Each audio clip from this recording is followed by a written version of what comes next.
This week on Icemen, qualifying begins for next year's championship at the first of 7 North American Ice Fishing Circuit regional events.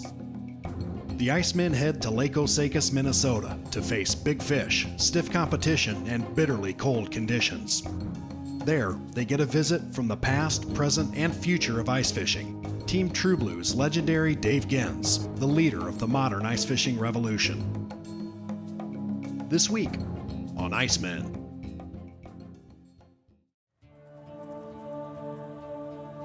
The North American Ice Fishing Circuit is the pinnacle of competitive ice fishing. Here, a unique and diverse group of two-man teams will compete, laugh, and shout while catching buckets of fish from frozen lakes all across the ice belt in pursuit of an Iceman's ultimate gratification, the title of NAIFC champion. I'm Mike McNett, Tournament Director. This is the North American Ice Fishing Circuit, and these are the Icemen.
Friday, January 2nd at 9:36 a.m. Hey, Mike, it's Bob. Give me a shout when you get a chance. I am no longer an Iceman. Tony and I had a falling out, and I'm going home. So thank you very much for the opportunity, but it didn't work out.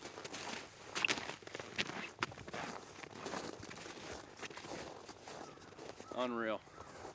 Just got a call from Bob, and he's done. He's going home.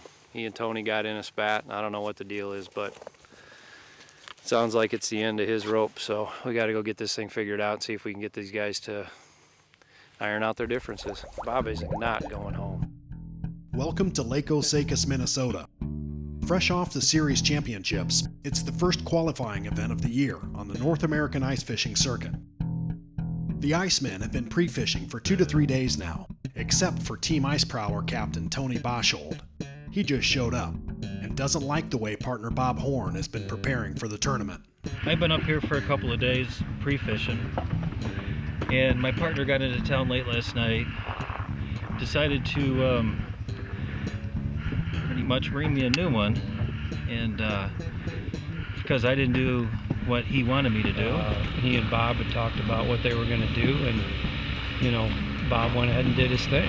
He's the one that's here. Tony's not here fishing. You can't come in and talk to your partner and tell him that what he's done is wrong when you haven't even been here fishing, and the reason you're pissed is because you got a bad breakfast and you've got problems. So I wanted to just get here and fish, and I asked them to do a few simple things before we got here, which was check the shanty towns and see how deep they're fishing and take good notes, and move on to the other spots from there, really, if you got time. Under the circumstances and with the high snow here and the slush and everything, I just couldn't get around. And he rang me again 3-4 times this morning, and finally I said I had enough. I said, I'm out of here, I'm done. Even if the travel's difficult, I don't want to hear about it. I want to try and get there. We can't go there and launch from a public boat launch in the tournament. We need to be on the machine trying to get there and see just how bad it is. And somehow it just blew way out of proportion into an argument, and I wasn't very polite, and he wasn't either, and he pretty much went back to the room and packed all his stuff and was leaving. I was pretty upset. I couldn't believe it. Basically, Tony thought that was it for Bob's career, and I said, dude, you're done too. With the future of Team Ice Prowlers in question, something seems to be in the air. There's a Friday night seminar before every competition, and this one's special. It's being given by Dave Gens, the undisputed grandfather of modern ice fishing. It's a packed house, but the Icemen aren't there. And those who show up late get an earful from NAIFC President Jack Baker. Yeah, I wish somebody would have said something to us about this here. No, we do it Friday night. We have our seminars. We was not there in Chisago, so we didn't know. We gotta have you here. We'll be here. That's not a problem. After Gens is done, then we'll be on time every are time from now on. No problem, Jack. All right? No problem. Good to go? Yep. Thank you for everything. We're gonna do. There's just no lack of communication here on the event. Stay tuned. There's an equipment-crippling Arctic blast bearing down on Osakis. And we catch up with the leader of the modern ice fishing revolution when Iceman returns. Can we try something different this time? We are trying something different. We got our new fish trap in the back and our ice armor suits. Yeah, but can we fish different? Hey, aren't you Dave Gens? Yeah. You didn't think we would make you fish all those lakes by yourself, did you? At Clam, we go fishing with you. For real help from Dave Gens and Team True Blue, and to win a chance to go ice fishing with Dave Gens, head for the best spot of all, TrueBlueIceFishing.com. StrikeMaster has been the leading innovator of ice fishing technology for more than 60 years. The Whisper Quiet Strike Light 4-stroke auger features the industry's lowest emission rating. The Laser Mag Express is the benchmark for power augers, delivering 170 RPMs of ice-cutting force. The Glide Light sled lets you drill more holes, catch more fish, and have more fun on the ice. Log on to StrikeMaster.com for more information.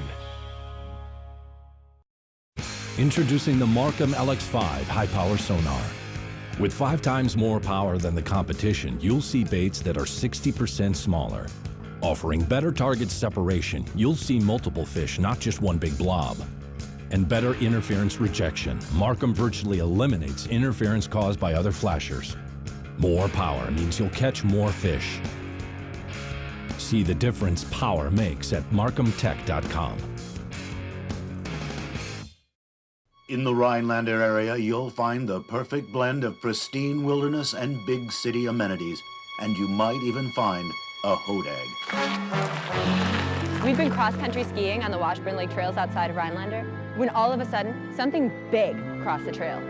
It's not unusual to see animals around here, but this was completely different. It was green. I think it was a hodag. The Rhinelander area is hodag country. For more hodag sightings, visit hodagsighting.com. Welcome back.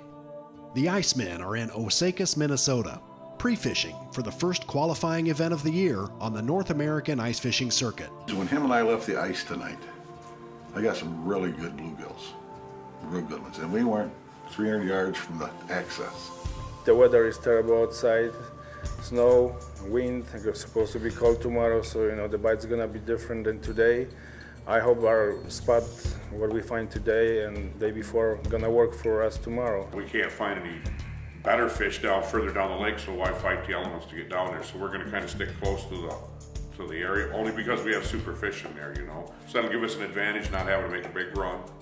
And we'll be on the fish, and that way we can fish the longest too, and you haven't got to worry about getting back to the weigh station from 3 miles away. While the NAIFC is based on competition, a big part of the organization's mission is education. In our eyes, the North American Ice Fishing Circuit is more about education. Put some time in with kids. We have a kids' ice camp where we actually go into the schools. We show them the tools. We talk about ice safety. The next day, we actually meet with the kids outside and have a setup with all the NAIFC pro staff. Jig it up a little bit. There he goes. Now jerk it, jerk it, jerk it. Reel, reel. There you go, bud. Oh, wow. There we go. There we go. I got one. Look at that guy. All right. Look at that, man. Every tournament weekend also includes an educational seminar. Here at Osakis, the seminar was given by ice fishing innovator and icon Dave Gens. I went to the dentist the other day and he said, you should quit biting your line off. Notice I didn't listen to the dentist. Everybody knows that Dave is the godfather of ice fishing. I mean, really, he's our godfather. I mean, that's the way we see him. My dad didn't work in the wintertime. He was a road construction worker, and he had his winters off, so he went ice fishing every day. So that was, how I grew up. Ice fishing was just part of my life in the winter. A lot of the things that are in ice fishing now, the new technology, Dave either had a hand in it or he was field testing it. If you're pulling over a shanty, I don't care what model it is, it's because of Dave Gens, period. I had a friend of mine that was, he was an engineer for Graco Company, and his dad was a cabinet maker, and so he had that in his blood too. So he always told me he could build the best box. So I went over to his house and we designed the first wooden box that the fish trap was made out of. And we got this white canvas ducking, and we sewed this fish house on my wife sewed it on the home sewing machine. She made 5, and we painted them up with two-part epoxy paint. So them houses are still around today because of that paint that we put on them. So I sold them to my buddies, of course. That's who buys the first 5. So the next year we sold 20. And then the next year we made 80, and she sold 80, but that's when she drew the line. That was. And it went from there to now it's the #1 selling fish house in the world. When these guys come out to the tournaments and they know that Dave's going to be there, it's really important to them. Without Dave, I don't know if this thing would work. I mean, he really is that integral part of the organization. Doing more kids things, or that's what Ice Team is doing now. Is they're going through the Minocqua program for the Minnesota DNR, and they're actually going into schools and doing ice fishing programs, and then taking the kids out on the ice as a school project, and actually getting the kids to catch fish, and trying to keep the sport going amongst the younger people. It's good to see young people getting into the sport, because we're losing our younger people. Ice fishing is still growing. There's still lots and lots of people that have no idea the modern way of ice fishing. And by taking these tournaments to all these different communities around the country, we're showing the local people how it's done. Is that the right way? How to do it the modern way? To get out of their houses and get out there and move around, and it's not that difficult to be a successful ice angler if you just change your ways a little bit. With the seminar and pre-fishing complete, the Icemen are making final preparations for tomorrow's competition, including Team Ice Prowler, Tony Boschold and Bob Horn. Charging my glow plastics overnight. We leave them out here under the lights, and these plastics will glow in the morning all day long. Friday we had a little argument. He and Bob had talked about what they were going to do, and Bob went ahead and did his thing. He's the one that's here. Tony's not here fishing. You can't come in and talk to your partner and tell him that what he's done is wrong when you haven't even been here fishing, and the reason you're pissed is because you got a bad breakfast and you've got problems. So basically Tony thought that was it for Bob's career, and I said, dude, you're done too. So you need to either figure this out or it's over. And that changed his tune a little bit. So it seems that Tony bought Bob a beer. Can I get him a beer too? An Iceman's equivalent to kissing and making up. No, we're good. Okay. Now you'll smile. They've gotten over their argument, but their earlier disagreement has severely limited their pre-fishing time as a team to less than half a day. That's not a lot for us. Usually we have a little more. I gotta say though, when I'm under pressure like that, we drilled a lot of holes. We busted our ass today. We were the last ones off the ice today. There's gonna be more than one occasion where we find our spot on Saturday. Just happened to be this tournament for sure. Across the hall, Icemen Mike Bodecker and Dave Young have problems of their own. Dave can't find his GPS and claims, of course, Mike had it last. Last time I seen him, Mike had it. He thinks I come to his house and got it. I went to his house twice. He wasn't there. It could have fell out of his coat. I don't know. Somehow I vaguely remember giving it back to Dave because he was going to go down to Michigan and practice on this Devil's Lake, and we were going to GPS a bunch of areas there. But he didn't know how to run the GPS to start out with, so he was going to take it home and learn how to run it. Maybe it'll pop up, and if it doesn't. Yeah. You'll wash my car 200 times. I do have a little Tupperware case that was in it. It may be in that Tupperware case. And if it is, we will get back on the Sportsman channel. He will make me a big heart and say, I love you, and I apologize. Mike, unless Dave has been in your bedroom, yeah, you left your GPS, Dave's GPS on your nightstand. Yeah. If I got it, it's at home. Yeah, that's where it is. Your wife called today and she found it. Oh, she did. After the break, tournament day arrives and brings sub-zero temperatures that wreak havoc on both equipment and psyche. When Iceman returns. Team Wild Fish House is a design for ice anglers who demand more from their gear. More excitement. My word. Look at him. More adventure. More quality at a better price. Team Wild Fish House is from Otter. More of everything ice fishing has to offer. Team Wild Fish House is unleash your wild side. Whether you're in the field or on the ice, Gerbing's heated clothing will keep you warm. The new Core Heat product line from Gerbing's includes heated jackets, vests, gloves, and even heated seat cushions for your blind or tree stand, all powered by rechargeable lithium batteries. Gerbing's Core Heat uses patented microwire heating technology to provide an intense heat output. Microwire heating technology is the most durable and efficient ever developed and comes with a lifetime warranty. To find out more about the world's warmest clothing, Gerbing's heated clothing, log on to Gerbing.com. Welcome back. It's Sunday morning, tournament day, at the NAIFC qualifier in Osakis, Minnesota. Outside, it's 15 degrees below zero, and inside the Iceman's cabin, it isn't much better. Somebody turned the heat down to 54 degrees. I know. But you know. Did you turn off the heat to 54? No. Sounds good. Good morning. It's 6 a.m. and time for the guys to gather their gear and hit the lineup.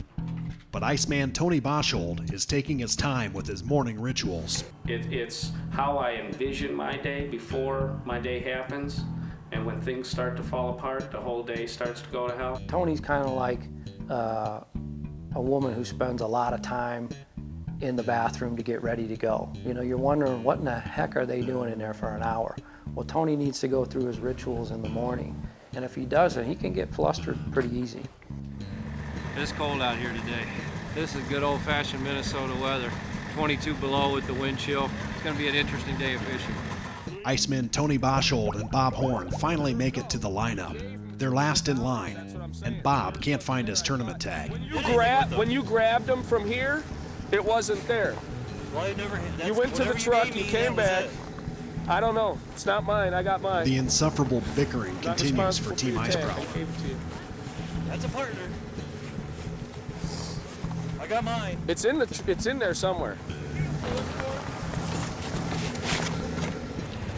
All right, we got everybody. 6, 7. What time we got? 5 days. Oh, we gotta go. Yeah.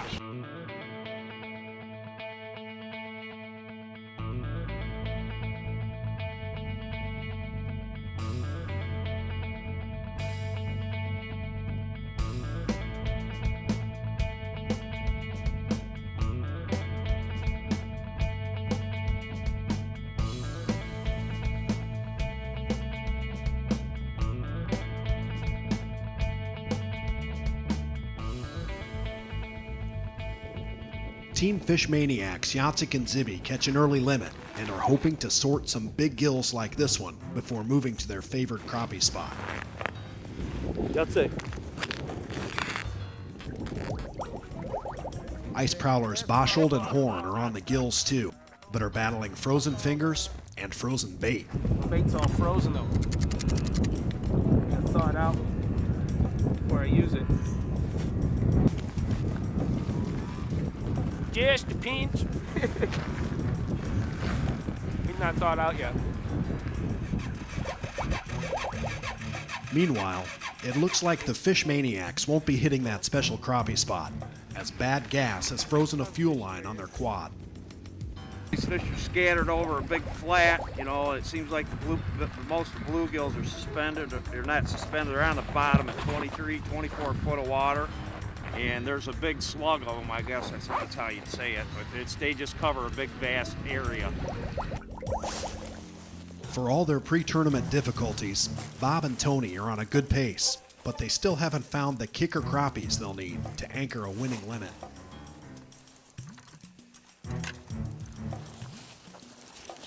Good bluegill. Got pretty decent bluegills. We just need specs right now. Bodecker and Young need crappies too, but the sub-zero temps have Dave holed up inside his fish trap. Let's work these other holes. Well, as long as you got fish in a hole, they'll fish them because they're only going to be there like 10 minutes and then they leave. I got the rocker one. What? That's your candy. Have a snake. Yeah. Well, keep in your pocket, not outside. I was keeping it in my pocket. This is the problem. Yeah. Give me a second. And just give it back and I can keep it in the warm spot. On your genitals. There's a nice and warm spot over there. Sit back and grab a cold one. Icemen will return. Otter Pro Series fish houses have all the technology and comfort that you demand. The toughest sled on snow and ice will handle all your gear and then some. Flip over the custom-made 900 Denier ballistic canvas top for instant comfort. Plastic runners make pulling or towing the sled easy so you can cover more water and catch more fish. Aircraft quality, modified square tubular framing, and ultra-comfortable swivel seats keep you warm and dry catching fish in any weather. Pick up your Otter Pro Series house at your local dealer today or visit our website. Empty nesters are downsizing these days. To some, that means a smaller house. To others, it's moving to a less populated area. It has a CD player, an adjustable suspension. You just dial in your weight. I'm not dialing in anything. At Grange, we sell our policies through local independent agents. So as your needs change, Grange is there to back you.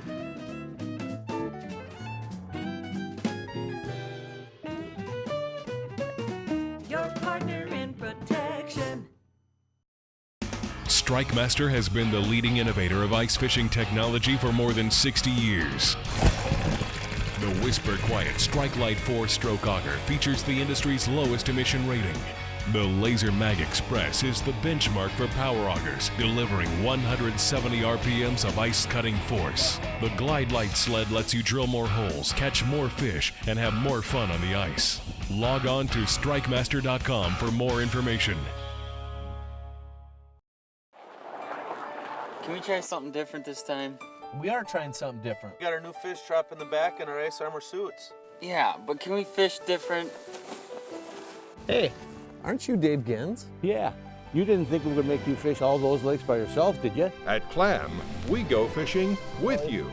For real help from Dave Gens and Team True Blue, and to win a chance to go ice fishing with Dave Gens, head for the best spot of all, TrueBlueIceFishing.com. A true competitor always shows his mettle, especially under tough conditions, and that's precisely how Osakis played out for the Icemen. All of the Icemen teams finished in the top 14 of a 41-team field. Despite their serious argument and a meager half-day of team pre-fishing, ice prowlers Boshold and Horn took 14th place with a weight of 6.47 pounds. It was thunder on the Jimmy ice. Hart over here going, blah, blah, blah. Hey, it is what it is. It's over, and the next one we're going to whoop some ass. So. Bodecker and Young finished 12th with 6.63 pounds. When I walk on that heavy crust of snow and breaks through and you're dropping down about a foot, it gives you a jar, and this has been one of the coldest times I've ever ice fished. And I fished in all kinds of weather, wind, rain, it doesn't bother me. My fingers got so cold, I had to sit there for 10 minutes, my fingers are thawed before I can even put some bait on the hook. Perhaps the biggest disappointment came for Team Fish Maniacs. Jacek and Zibby caught 7.1 pounds of fish, good enough for 7th place. And due to their quad breakdown, they never made it to any of their big crappie spots. Forced to walk in, they also lost an hour and a half of fishing time. Without the unfortunate breakdown, the Fish Maniacs would almost certainly have cracked the top 3. The fuel just freeze up in the fuel line. Thank you, Zibby. Yeah. And today it was my fault. everything was my fault. Oh, okay. Okay, and I hope it's never gonna happen again. We know we need another machine. This is priority. Without any equipment breakdowns, defending champions and Team of the Year, ice trollers Pekulski and Gilbert finished an impressive third with 8.48 pounds. The fish bit real hard. We took our crappies right quick the first hour. We had most of our crappies, and then Myron pulled a kicker right the last half hour or 40 minutes of the tournament. He usually does. We used bait for the bluegills because it was a tough fight, and we used tails for the crappies. The Nebraska team of Don Cox and Dave Fellhafer finished second with an 8.6 pound limit, while Duff Petticoat and Mitch Thies of Minnesota took top honors with an NAIFC record-setting bucket weighing 10.21 pounds. With 2 events complete, the season leaderboard shows all 4 Icemen teams in the top 5, with 6 events remaining. Next week on Icemen, it's back to the friendly confines of Rhinelander, Wisconsin for the second qualifying event of the year. But there's a couple new twists to the familiar location. The competition is on new water, Crescent Lake, where competitors will need to catch an all-new species. Come along for the fun. Next week on Icemen. Closed captioning provided by the North American Ice Fishing Circuit is a corporation established by fishermen for fishermen, with the fundamental goal of advancing the sport of ice fishing by providing the highest level of competitive ice fishing in North America. Competing is fun. Find a tournament near you or learn more about our Ice Camp Kids events or pro staff seminars only at naifc.com. Big guy that's getting weighed in right now. I drill holes, drill 6 holes, go back. Guy goes right into my hole, man. What in the heck? At least they had some common courtesy. Let me fish my hole. Putting the spikes on the hook and they are automatically frozen, so you have to unfroze them. That's the only one way. I will not see your wife and she will be kissing you, baby. I'm gonna break my teeth. Ready to go. He's so big it sinks down through the slush. I think I've been carrying this around for a long time, some granola bar there. If someone comes and needs something to eat, I give them the granola bar. What's in the napkin?